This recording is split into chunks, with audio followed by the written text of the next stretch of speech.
Shalom, selamat pagi Bapak Ibu. Mari kita mengawali ibadah pada pagi hari ini dengan pembacaan firman Tuhan yang diambil dari 2 Tawarik pasal 12. Sisak menyerang Yerusalem. Rehabiam beserta seluruh Israel meninggalkan hukum Tuhan. Ketika kerajaannya menjadi kokoh dan kekuasaannya menjadi teguh. Tetapi pada tahun kelima zaman Raja Rehabiam, majulah Sisak, Raja Mesir menyerang Yerusalem. Karena mereka berubah setia terhadap Tuhan. Dengan 1.200 kereta dan 60.000 orang berkuda. Sedang rakyat yang mengikutinya dari Mesir, yakni orang Libya, orang Suki, dan orang Ethiopia, tidak terhitung banyaknya. Ia merebut kota-kota benteng yang di Yehuda, bahkan mendekati Yerusalem.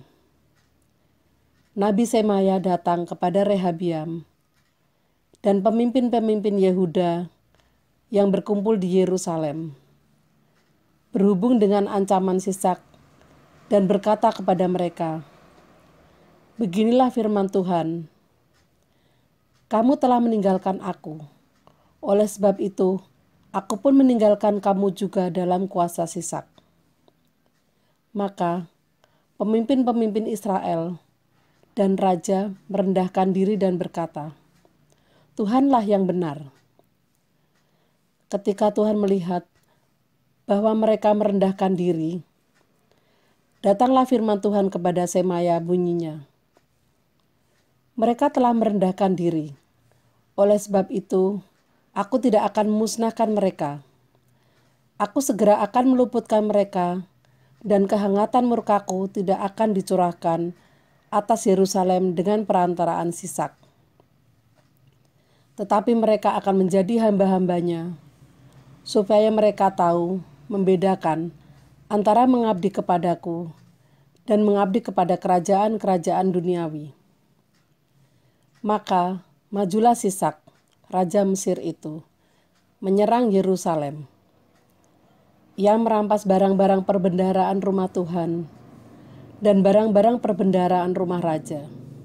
Semuanya dirampasnya. Ia merampas juga perisai-perisai emas yang dibuat Salomo. Sebagai gantinya, Raja Rehabiam membuat perisai-perisai tembaga yang dipercayakannya kepada pemimpin-pemimpin bentara yang menjaga pintu istana raja. Setiap kali raja masuk ke rumah Tuhan, bentara-bentara datang membawa masuk perisai-perisai itu, dan mereka pula yang mengembalikannya ke kamar jaga para bentara. Oleh sebab raja merendahkan diri, surutlah murka Tuhan daripadanya, sehingga ia tidak dimusnahkannya sama sekali. Lagi pula, masih terdapat hal-hal yang baik di Yehuda. Raja Rehabiam menunjukkan dirinya kuat dalam pemerintahannya di Yerusalem. Rehabiam berumur 41 tahun pada waktu ia menjadi raja. Dan 17 tahun lamanya ia memerintah di Yerusalem, kota yang dipilih Tuhan dari antara segala suku Israel, untuk membuat namanya tinggal di sana. Nama ibunya ialah Naamah, seorang perempuan Amon. Ia berbuat yang jahat karena ia tidak tekun mencari Tuhan. Bukankah riwayat Rehabiam dari awal sampai akhir semuanya tertulis dalam riwayat Semaya, nabi itu, dan Ido, pelihat itu, yang juga memuat daftar silsilah antara Rehabiam dan Yerobiam terus-menerus ada perang. Kemudian Rehabiam mendapat perhatian bersama-sama dengan nenek moyangnya, dan ia dikuburkan di kota Daud. Maka Abia anaknya menjadi raja menggantikan dia. Amin. Shalom, selamat pagi.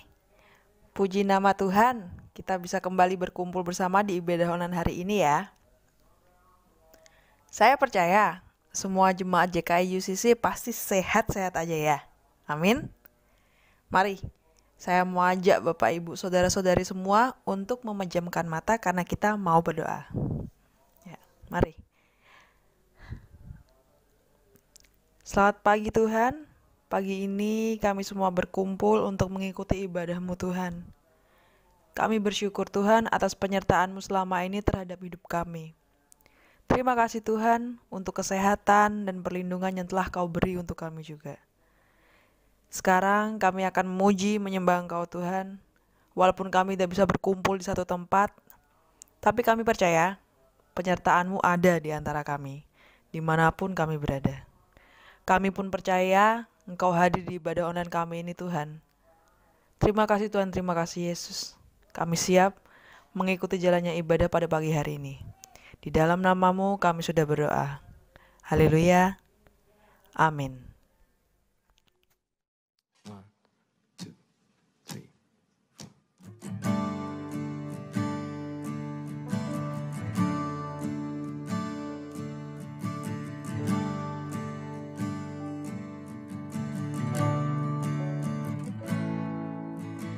Anugerah-Mu kepadaku tak pernah berubah. Perbuatan-Mu terlukiskan di dalam hatiku. Tercenggang ku dibuat-Mu, ku kagum padamu. Tak ada yang di hidupku yang luput dari-Mu. Kau indah, Kau mulia, tiada seperti-Mu. Ku ingin hidupku menyenangkan-Mu.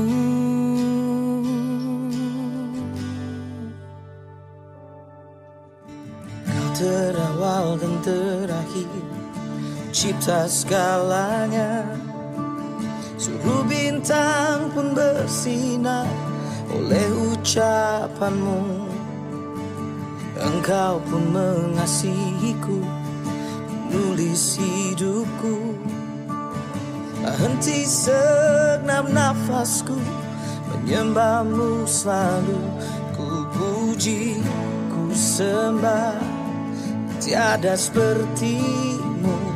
Ku ingin hidupku menyenangkan-Mu.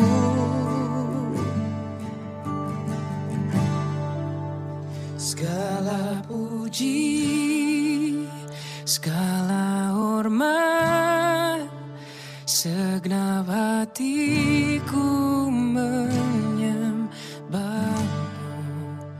Terimalah segenap hidupku sebagai persembahan yang hidup.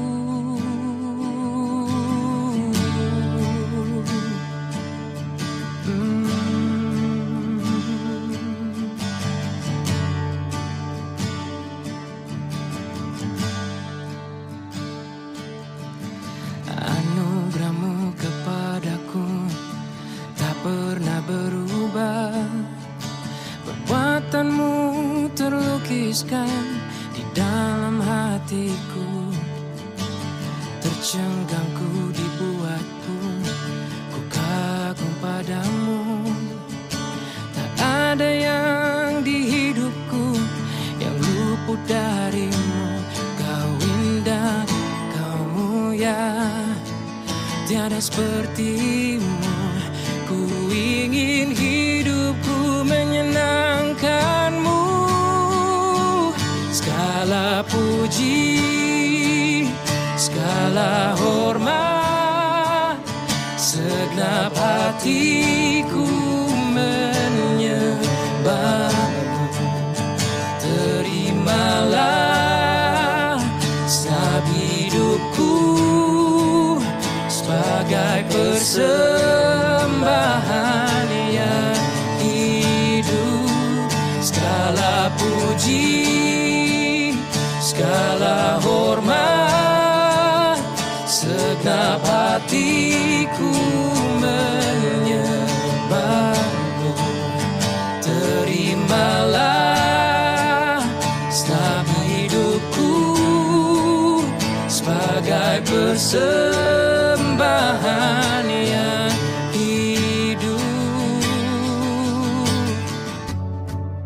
bukan kehendakku, namun kehendak-Mu. Hidupku bagimu, Kau indah, Kau mulia. Ku ingin hidupku menyenangkan-Mu.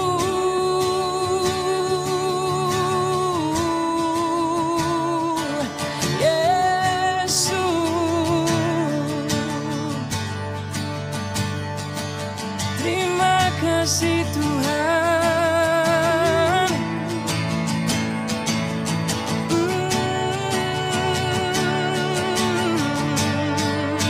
Segala puji, segala hormat, segenap hatiku menyembah-Mu. Terimalah Sebab hidupku sebagai persembahan yang hidup. Segala puji, segala hormat, segenap hatiku menyembah-Mu. terimalah Sebab hidupku sebagai persembahan yang hidup, sebagai persembahan yang hidup, sebagai persembahan yang hidup.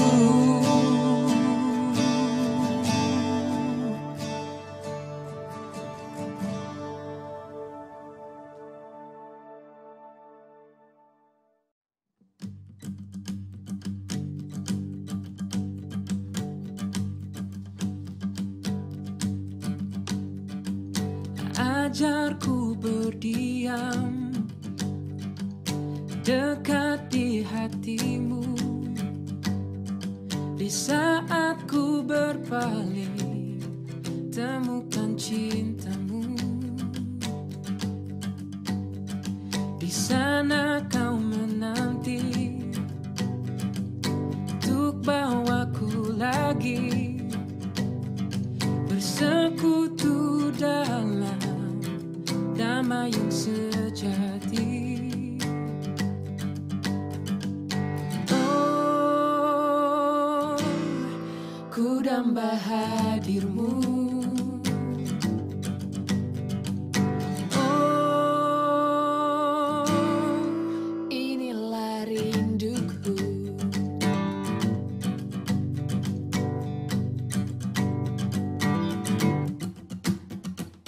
Ajarku berdiam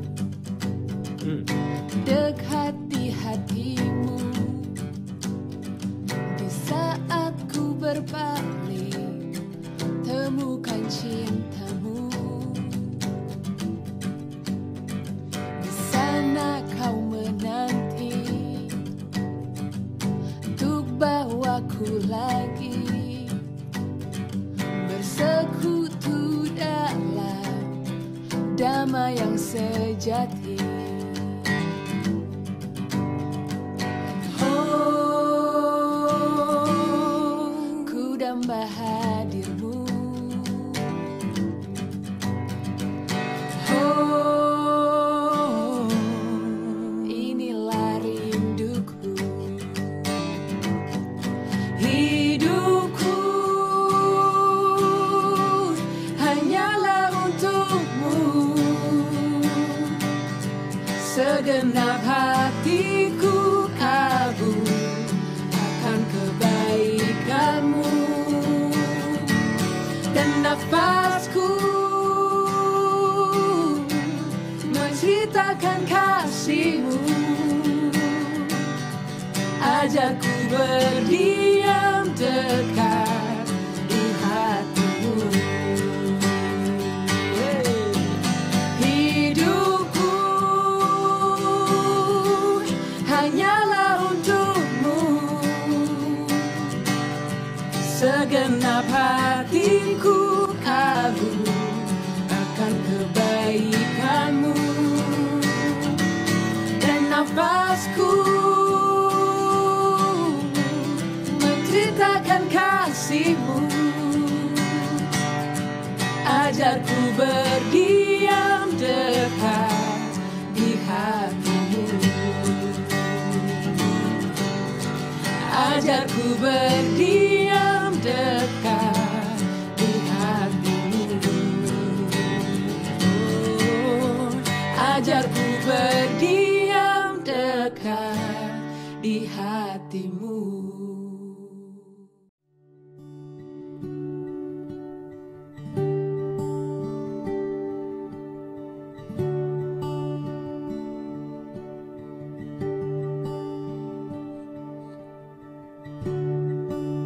Bersyukur selalu bagi kasih-Mu di dalam hidupku.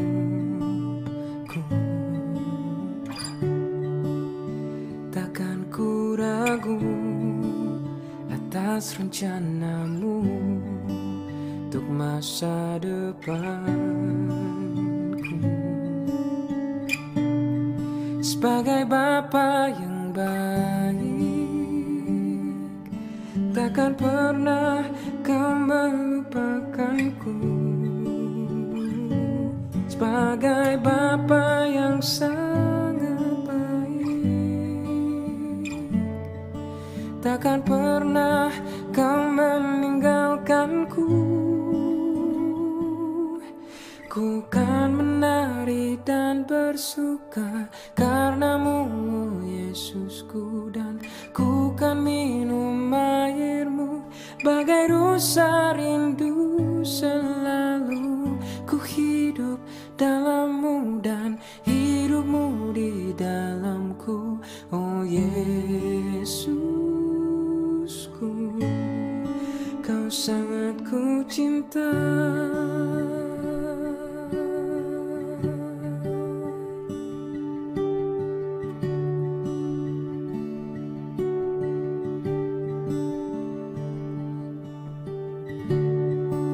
Bersyukur selalu bagi kasih-Mu di dalam hidupku. Takkan ku ragu atas rencana-Mu untuk masa depanku. Sebagai Bapa yang baik, takkan pernah Kau melupakanku. Sebagai Bapa yang sangat baik, takkan pernah Kau meninggalkanku. Ku kan menari dan bersuka karena-Mu, Yesusku, dan ku kan minum air-Mu bagai rusa rindu. Selalu ku hidup dalam-Mu dan hidup-Mu di dalamku. Oh Yesusku, ku kan menari dan bersuka karena-Mu, Yesusku, dan ku kan minum air-Mu bagai rusa rindu. Selalu ku hidup dalam-Mu dan hidup-Mu di dalamku. Oh Yesusku, Kau sangat ku cinta. Kau sangat ku cinta. Kau sangat ku cinta.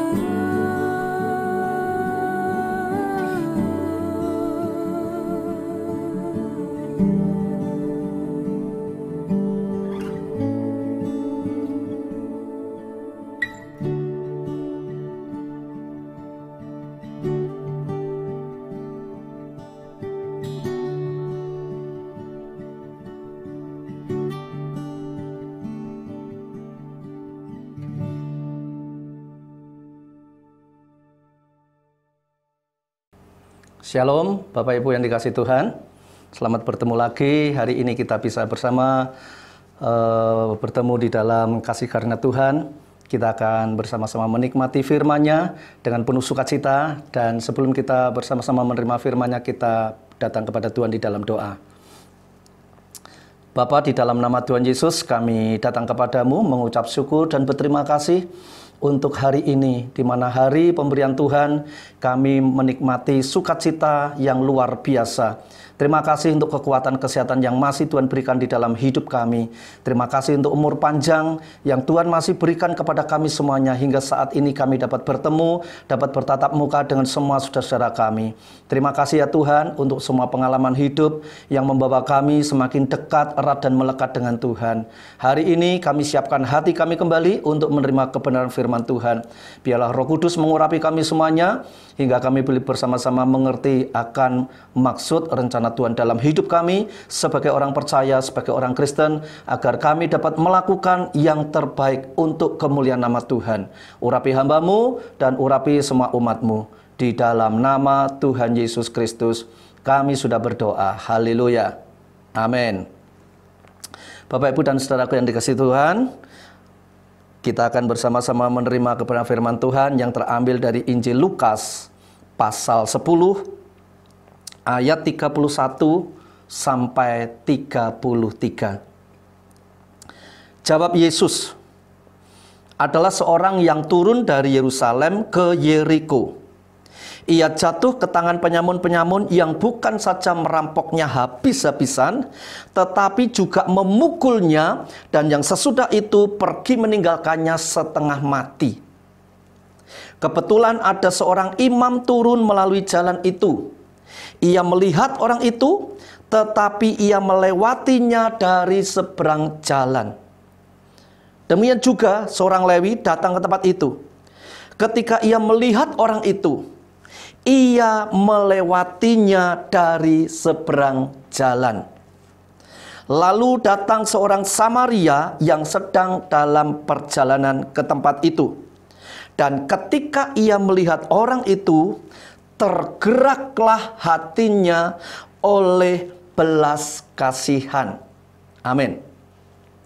Bapak, Ibu, saudaraku yang dikasihi Tuhan, kisah ini tentu tidak asing buat kita semuanya. Pasti pernah mendengarkan tentang kisah ini, baik membaca sendiri atau mendengar dari khotbah hamba Tuhan.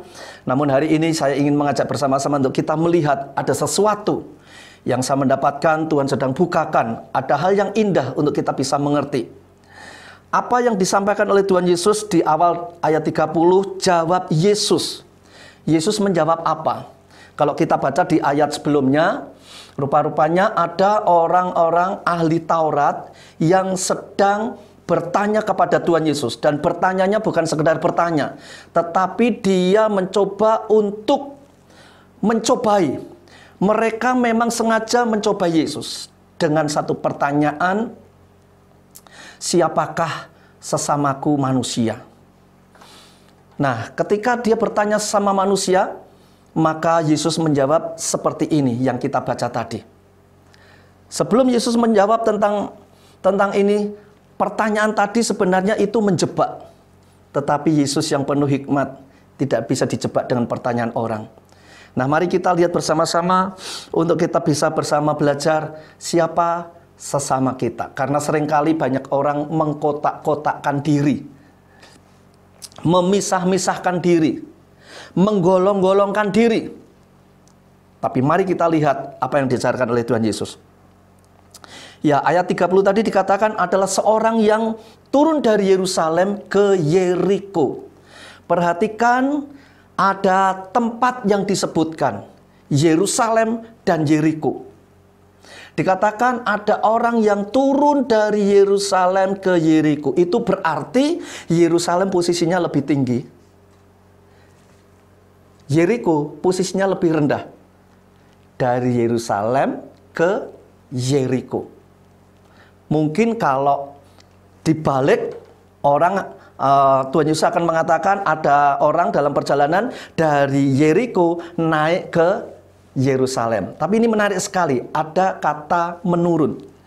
Turun dari Yerusalem ke Yeriko.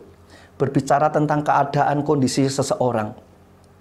Bapak Ibu Saudaraku yang dikasihi Tuhan, kita semua harusnya tinggal di Yerusalem. Apa itu Yerusalem? Kota suci, tempat kudus, di mana Allah berada, di mana di sana ada banyak pujian, di sana ada banyak roti disediakan, yaitu roti surga, mana dari surga.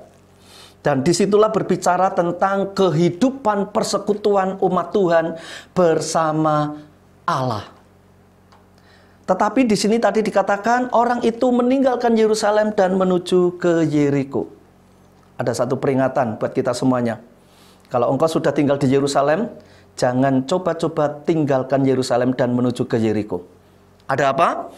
Ada konsekuensi bagi setiap orang yang meninggalkan Yerusalem, yang meninggalkan persekutuannya dengan Tuhan, menuju ke Yeriko. Tadi ayat mengatakan bahwa mereka di tengah perjalanan, orang ini bertemu dengan para penyamun. Penyamun ini bukan saja merampoknya habis-habisan, tetapi juga memukulnya sampai dikatakan setengah mati. Siapa itu penyamun? Kalau kita baca di dalam Injil Yohanes pasal 10 ayat 10, ketika Tuhan Yesus berkata bahwa dia datang memberikan hidup dan hidup dalam kelimpahan, tapi kalimat selanjutnya, iblis datang hanya untuk mencuri, membunuh, dan membinasakan. Itulah penyamun-penyamun.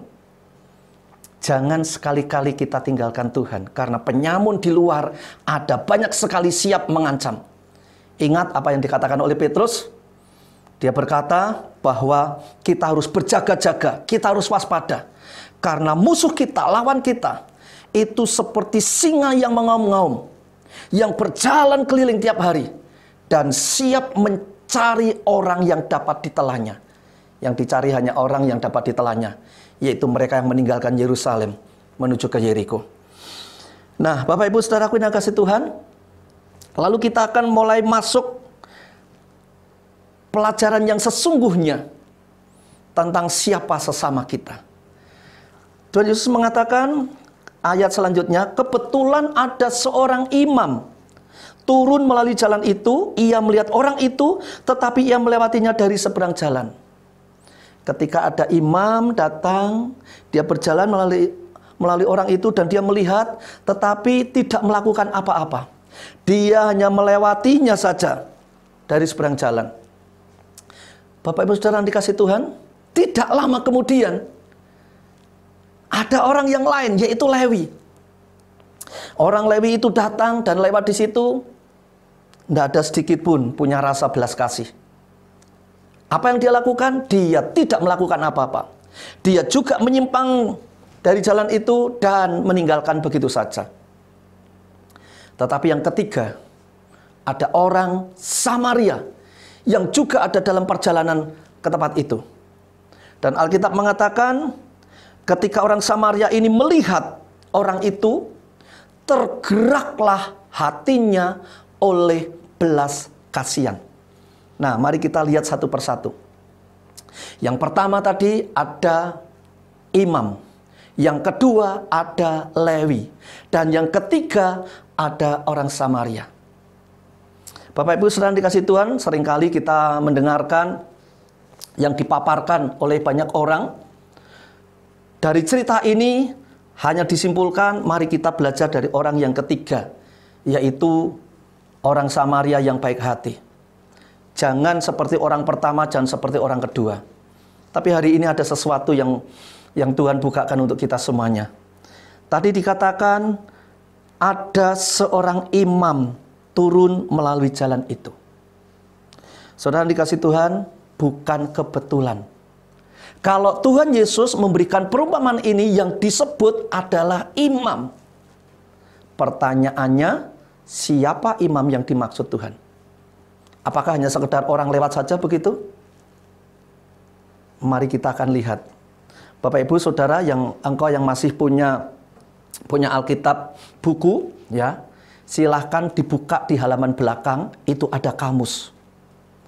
Nah, kamus di belakang itu ada kata imam salah satunya.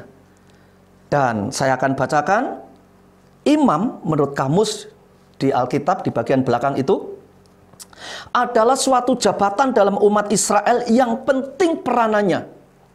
Tugasnya mempersembahkan korban, mengadakan doa syafaat, dan memberi berkat. Perhatikan baik-baik.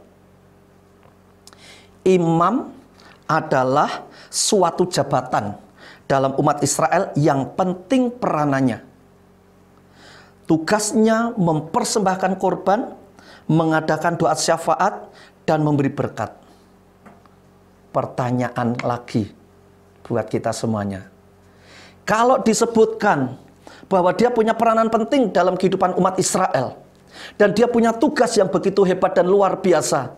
Tugasnya, tadi kita sudah baca, mempersembahkan korban, mengadakan doa syafaat, dan memberi berkat. Kalau ditarik pada zaman sekarang, siapa? Orang yang seperti ini itu siapa? Silahkan jawab sendiri-sendiri. Orang yang punya tugas seperti ini, itu siapa? Lalu orang yang kedua, yaitu Lewi.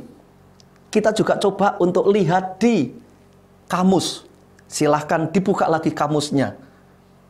Alkitab bagian belakang. Orang Lewi adalah orang-orang anggota suku Lewi yang mempunyai tugas khusus dalam menyelenggarakan ibadah di bait suci.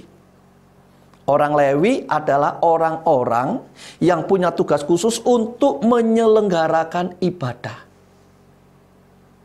Sekarang pertanyaannya lagi. Kalau ditarik pada zaman sekarang, siapa yang dimaksud orang-orang Lewi ini? Yang mempunyai tugas menyelenggarakan ibadah tiap minggu di gereja. Bapak Ibu saudara dikasih Tuhan, kalau kita lihat dua tokoh ini, Imam dan Lewi, sebenarnya mereka adalah orang-orang yang punya peranan penting dalam kehidupan umat beragama, khususnya di gereja. Mereka adalah orang-orang rohani yang disebut rohaniawan.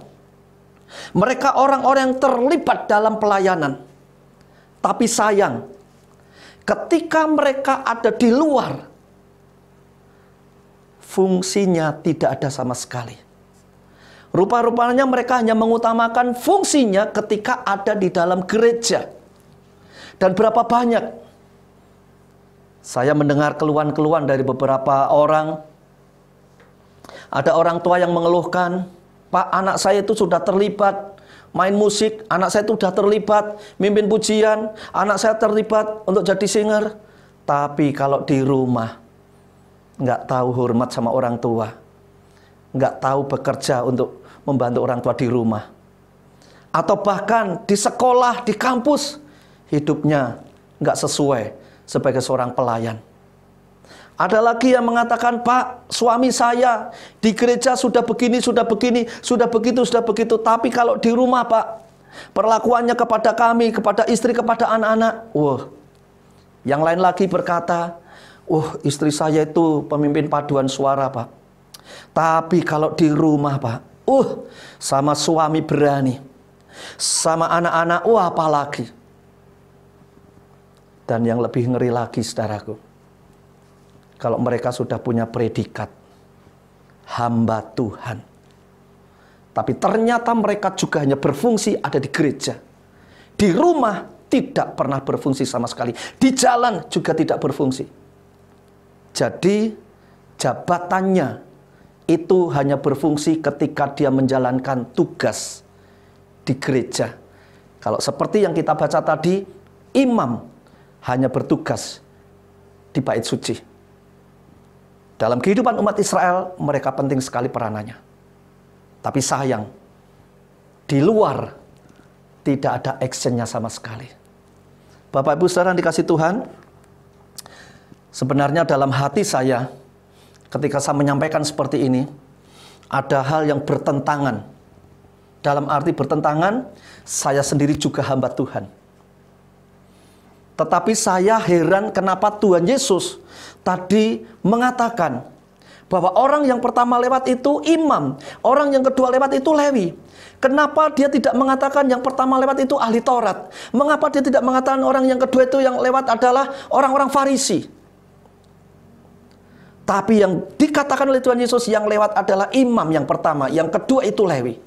Dan dua-duanya adalah orang-orang rohani semuanya. Pasti mereka mengerti firman Tuhan.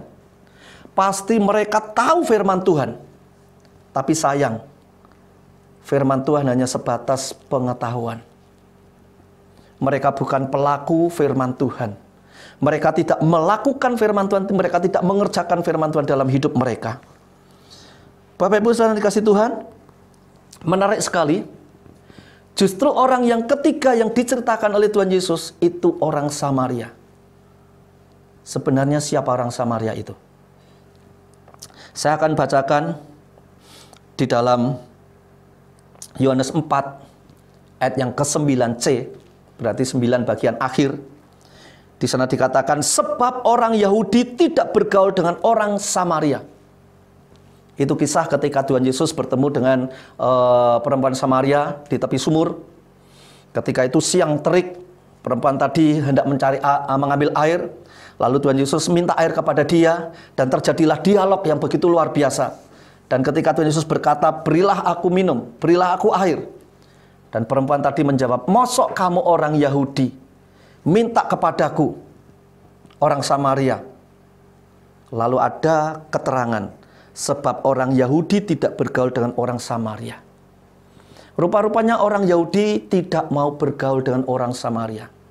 Mengapa? Orang Samaria dianggap orang kelas 2. Orang Yahudi orang kelas 1. Dan orang-orang yang kawin campur, artinya orang-orang Yahudi yang kawin campur, mereka tidak boleh tinggal di Yerusalem dan mereka harus pergi ke Samaria. Nah, Alkitab mencatat bahwa orang Yahudi tidak mau bergaul dengan orang Samaria. Jadi sebenarnya, kalau orang ketiga disebutkan, orang Samaria datang justru menolong, itu seharusnya dialah orang yang paling berhak untuk tidak menolong. Orang Samaria yang melihat ada orang terkapar tadi, dia sesungguhnya harusnya yang langsung berlalu begitu saja. Dia tidak perlu untuk menolong. Kenapa? Karena orang yang sedang terkapar itu orang yang tidak mau bergaul dengan dia. Bapak Ibu saudara kasih Tuhan, kalau engkau punya tetangga, kalau engkau punya saudara, dan itu membenci dirimu, tidak mau bergaul dengan dirimu, lalu satu hari, satu saat engkau melihat orang itu kecelakaan di jalan, dan engkau tahu apa yang akan kau lakukan. Kebanyakan orang akan berkata, syukur. Yang lain lagi mungkin berkata, rasain. Tapi mari kita lihat, orang Samaria ini dikatakan dia berbelas kasihan. Ini sangat luar biasa. Justru orang yang dibenci, justru orang ini yang tergerak hatinya oleh belas kasihan. Dari situ Tuhan Yesus kemudian bertanya kepada mereka, dari 3 orang ini, siapa menurut kamu yang adalah sesama manusia? Lalu orang-orang ahli Taurat tadi menjawab, orang yang ketiga, yaitu orang Samaria. Dan Tuhan Yesus berkata, jawabmu itu tepat, jawabmu benar. Sekarang lakukan. Bapak Ibu dan saudaraku yang dikasihi Tuhan, mari, ini teguran keras buat kita semuanya. Seringkali kita masih membeda-bedakan. Sekarang kita tahu bagaimana Tuhan ingin menunjukkan kepada kita semuanya. Kasih itu tidak dibatasi oleh apapun.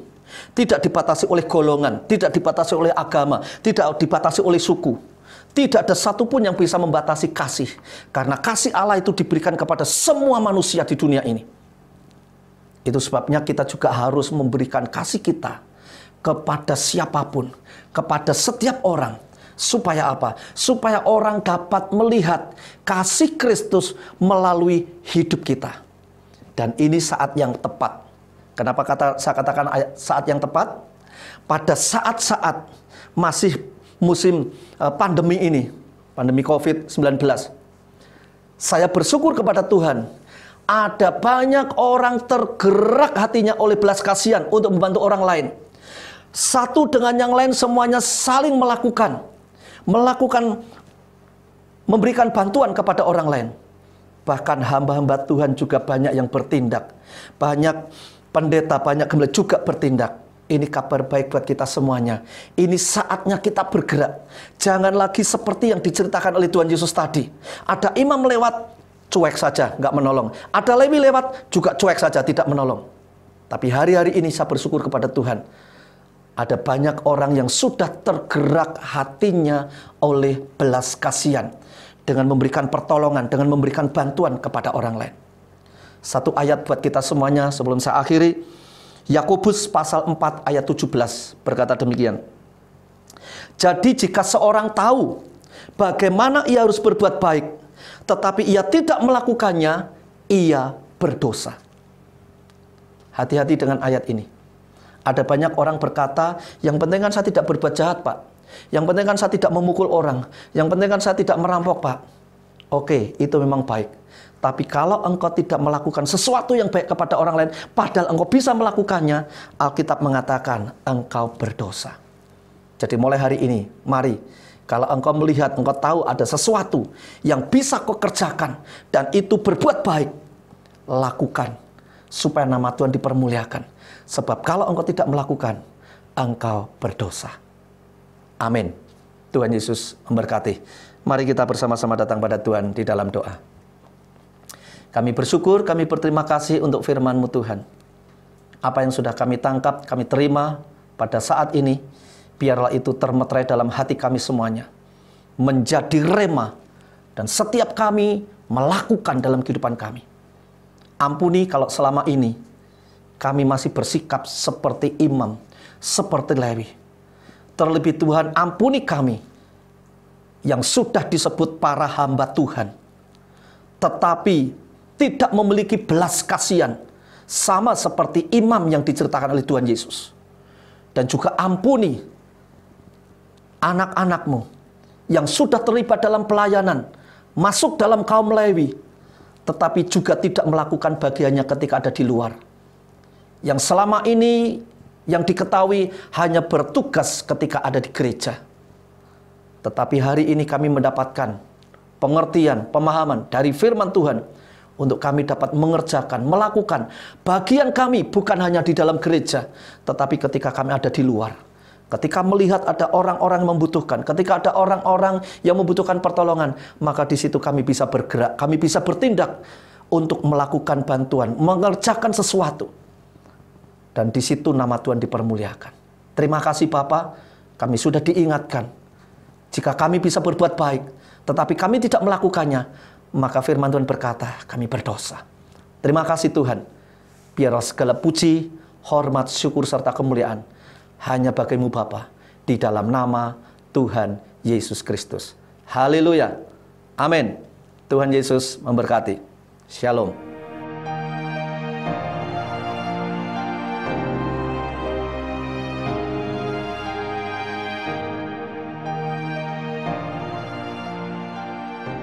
Pengakuan iman rasuli. Aku percaya kepada Allah, Bapa yang Maha Kuasa, Khalik langit dan bumi, dan kepada Yesus Kristus anaknya yang tunggal Tuhan kita, yang dikandung daripada Roh Kudus, lahir dari anak darah Maria, yang menderita sengsara di bawah pemerintahan Pontius Pilatus, disalibkan, mati dan dikuburkan, turun ke dalam kerajaan maut. Pada hari yang ketiga, bangkit pula dari antara orang mati, naik ke surga, duduk di sebelah kanan Allah, Bapa yang Maha Kuasa. Dan dari sana ia akan datang untuk menghakimi orang hidup dan yang mati. Aku percaya kepada Roh Kudus, gereja yang kudus dan am, persekutuan orang kudus, pengampunan dosa, kebangkitan orang mati, dan hidup yang kekal. Saudara-saudara yang terkasih di dalam Tuhan, tiba saatnya kita akan mengakhiri ibadah kita pada pagi hari ini. Kita akan kembali kepada aktivitas kita masing-masing di dalam usaha, di dalam pekerjaan maupun apapun yang kau lakukan. Mari kita meminta berkat Tuhan untuk semua yang boleh Tuhan berikan pada setiap kita dan setiap tangan Tuhan yang akan menyertai dan membuatnya berhasil. Bapa di dalam surga, kembali kami datang kepadamu Tuhan untuk ucapan syukur Engkau boleh menyertai ibadah kami dari awal hingga akhirnya. Dan jika hari ini kami sudah selesai Tuhan, kiranya penyertaan-Mu kami butuhkan di sepanjang kehidupan kami mendatang, dalam pekerjaan, dalam usaha, dan apapun yang kami lakukan, kami percaya ada tangan Tuhan yang menyertai dan membuat kami berhasil.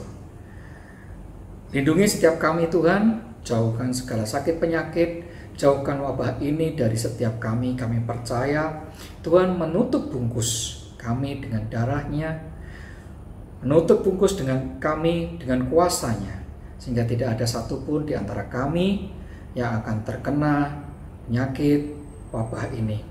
Dan kiranya Engkau memberikan hikmat pada setiap anak-anak-Mu di dalam mereka terus menghadapi persoalan kehidupan, terutama di bidang ekonomi, sehingga hari lepas hari kami semua boleh tetap berjalan di dalam terang Tuhan. Kami boleh tetap mendapatkan hikmat Tuhan, mendapatkan setiap jalan keluar bagi setiap masalah kami. Kami percaya Engkau memelihara kami dari awal hingga akhirnya. Kami percaya Engkau menyertai kami Tuhan. Saudara-saudara yang terkasih di dalam Tuhan, terimalah berkat dari Tuhan. Kasih karunia dan anugerah dari Allah Bapa kita di surga, cinta kasih dari Tuhan kita Yesus Kristus, serta berkat-berkat yang terbaik akan tercurah dalam hidupmu. Perlindungan dan penyertaan Allah Roh Kudus terus bersama engkau mulai hari ini hingga Maranatha, sampai Tuhan Yesus datang yang kedua kalinya.